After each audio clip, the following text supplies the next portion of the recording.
Well, FreshBaked, suffice it to say that we're still reeling a bit from yesterday's news that theme parks in California won't be opening anytime soon. But the story is still developing and probably will be for a little while. And today we have a response, a press conference with the leaders of many of the major theme parks here in California. And we'll be talking about that and more next on FreshBaked.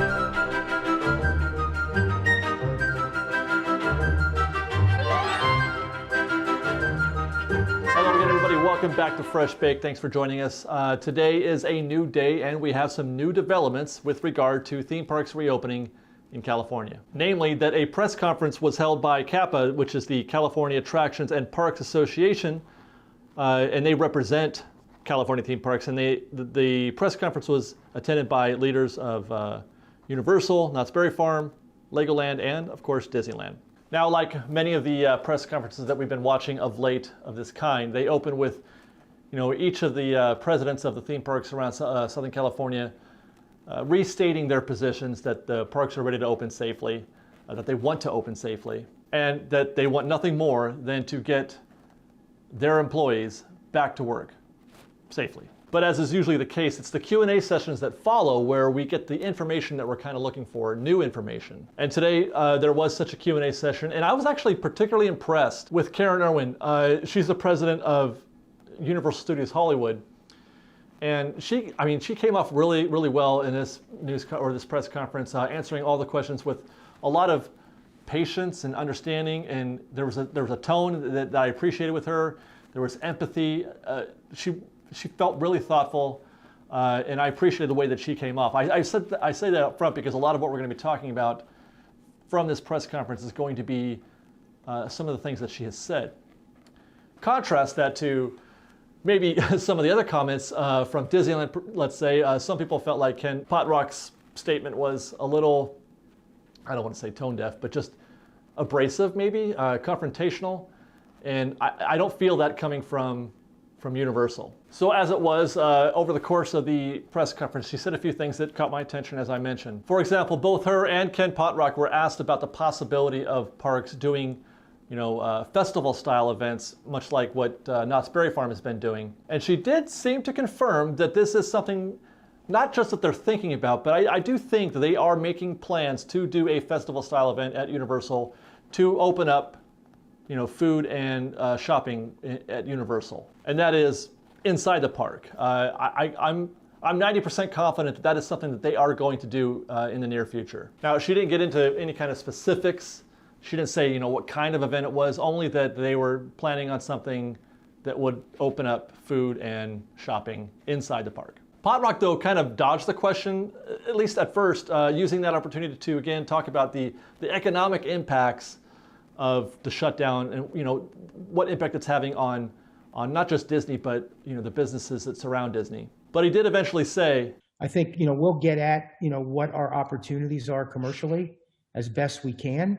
But again, to Karen's comment, it's microscopic compared to opening our parks up. And by that he means that it's just such a small part of the overall engine that is Disneyland in terms of generating revenue, that a festival style event would be, I don't know, a tenth, if that, 5% of what they could do on a grand scale if they open up the whole parks, which is obvious. I don't think anybody needs to be reminded of that. But the goal here, as they seem to be suggesting, is to get people back to work. Festival events would get people back to work. Not everybody, but some. I will say, if I try to translate that answer further, it doesn't seem like they are interested in doing one. Unfortunate, really, I think, from my perspective. I think we all want to see that. We all want an opportunity to get in there, but it doesn't feel like that is a high priority for them for the reasons that he said in terms of its microscopic impact on the bottom line. I feel like, and I have nothing to base this on, just my own armchair observations, that Disney believes that, or feels like it should be all or nothing, that either they get to open up the whole park or they don't want to do anything at all. Good, bad, or indifferent, I'm not sure how, if that's right or wrong, but that's just the feeling that I get from Disney. And I've had that feeling now since Taste of Calico. Okay, so a few of the things from Karen Irwin. She mentioned that Normally, Universal Studios Hollywood runs with about 7,000 to 8,000 active employees. Right now, they're operating with just 1,000. Now, I'm not sure if this is more or less than we would have expected, considering they're not open. I mean, I'm glad to hear that they have 1,000 people still working at the moment, but it does kind of shine a light on just how many people are being affected by this proportionally. 1,000 out of 8,000, I don't know what that percentage is, 80%, 85%? And it should be noted that Kurt Stocks, the Legoland president, said something similar. He said that they're operating with just 100 or so employees, where they typically, 100? Wow. But where they typically ran with around 3,000. Okay, back to Karen Irwin. When she was asked about the meeting with state officials, when the state officials visited the theme parks here in California, she said that things went very well, something that Ken Potrock from Disneyland also reiterated, that it seemed like that the meeting went very well. But she also said that they kind of, the state officials kind of ghosted her a little bit, and those are my words, not hers, just my own. Anyway, she said that they were promised feedback. The state officials would go back and share their information with the rest of the state officials. They would, come up with a report of some kind, some feedback, maybe some guidance or guidelines or something like that. But that they never did get that feedback from the state. But no feedback was given, to the theme parks. They didn't hear from the state officials. Now the visits were on a Friday. The announcement was on a Tuesday, though I suspect for sure that the decision had been made well before that, either on Monday or over the weekend. Now, one more observation that was made by Irwin was that with the absence of entertainment options in Orange County, that Orange Countyans are going elsewhere for their entertainment. And since everything is closed in the state of California, they're going out of the state, perhaps to places like Las Vegas, places that may or may not be as safe or prepared in the way that the state wants Californians to be. It could be argued that they're not as diligent in Vegas as they would be at Disneyland.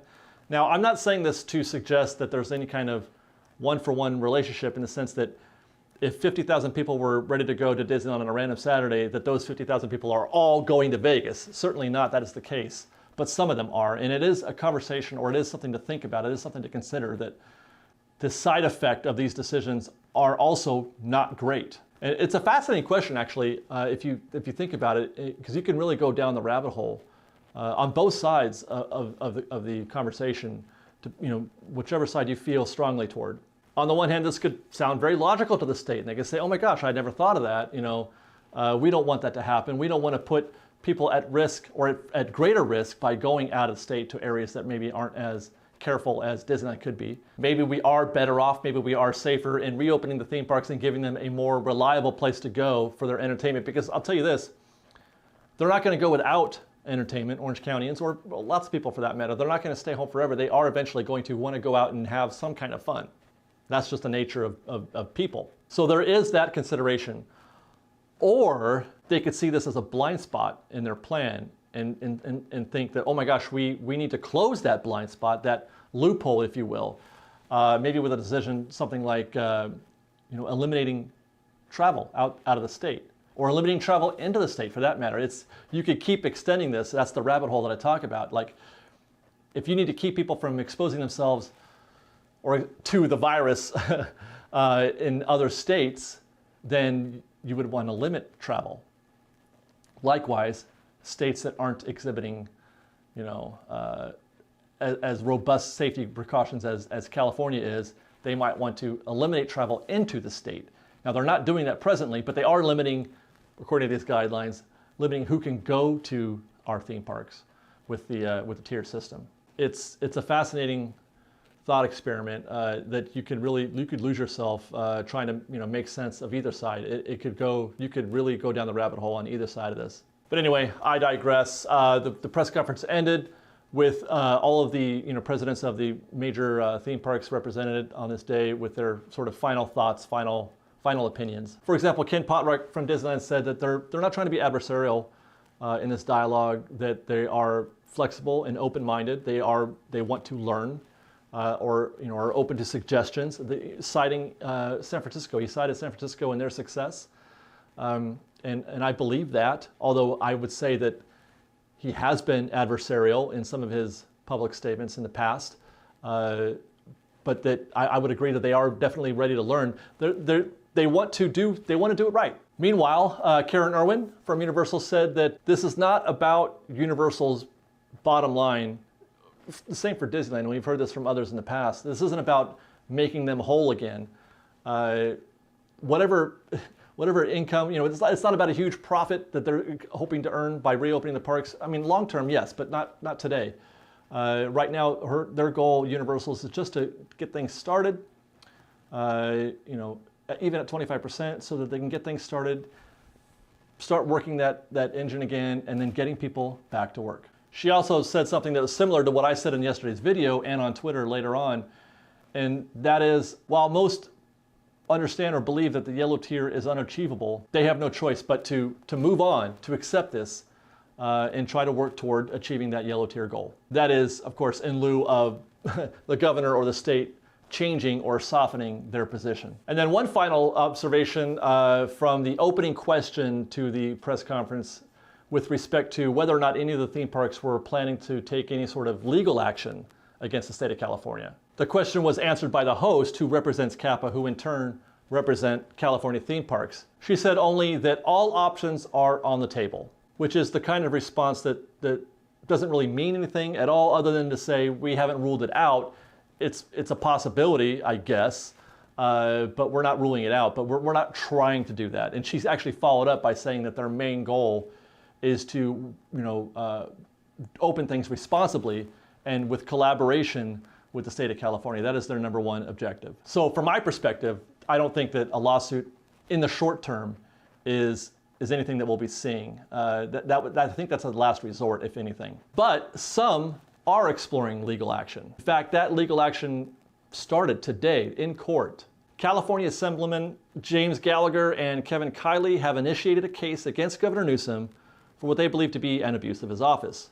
More specifically, as it has been explained to me, what they're alleging is that he has exceeded his authority in certain executive orders that he has put in place while governor in the past year or so. What this means for theme parks is the potential undoing of some or all of those executive orders that would include the shutdown and the guidelines that were put in place as part of the shutdown. Those are executive orders from the governor. Other than that, I'm afraid I can't really speak to this any further.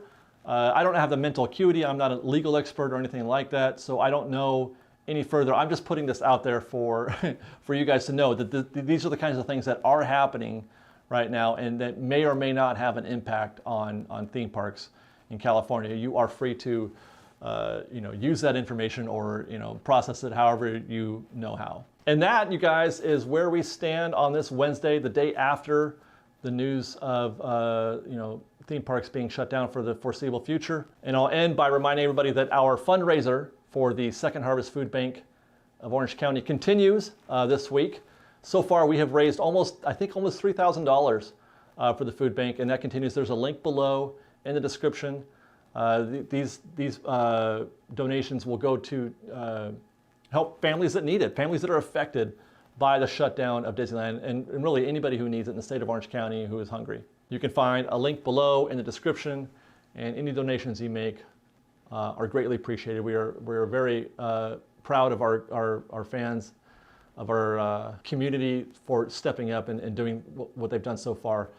Very kind of you, and we appreciate it. Otherwise, you guys, thanks for watching. Subscribe to our channel and turn on notifications so that you are kept up to date on news as it develops, which I'm sure it will. You can also follow us on Instagram at _FreshBaked and on our Twitter at FreshBaked Disney, that's fresh with no E. And until next time, thanks again for watching, guys. Be safe, be kind, we love you, and Fresh Baked.